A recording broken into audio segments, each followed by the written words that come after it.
వెళ్ళిపోయిన తర్వాత మళ్ళీ మీరు ఇప్పుడు ప్రజారాజ్యం పార్టీ ఆయన పెట్టారని చెప్పేసి ఆయన మీద అభిమానంతో ఆయన కలవాలనుకున్నా కూడా అంత ఈజీ యాక్సెస్ ఉండదు. కానీ మీకు ఎట్లా యాక్సెస్ ఎట్లా దొరికింది?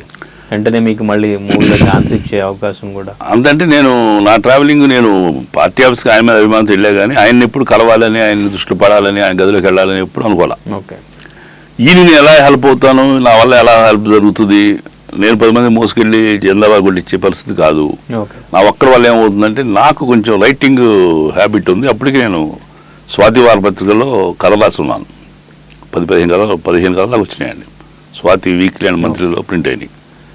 ఆ రచనా వ్యాసంగం ఉండడం చేత నేను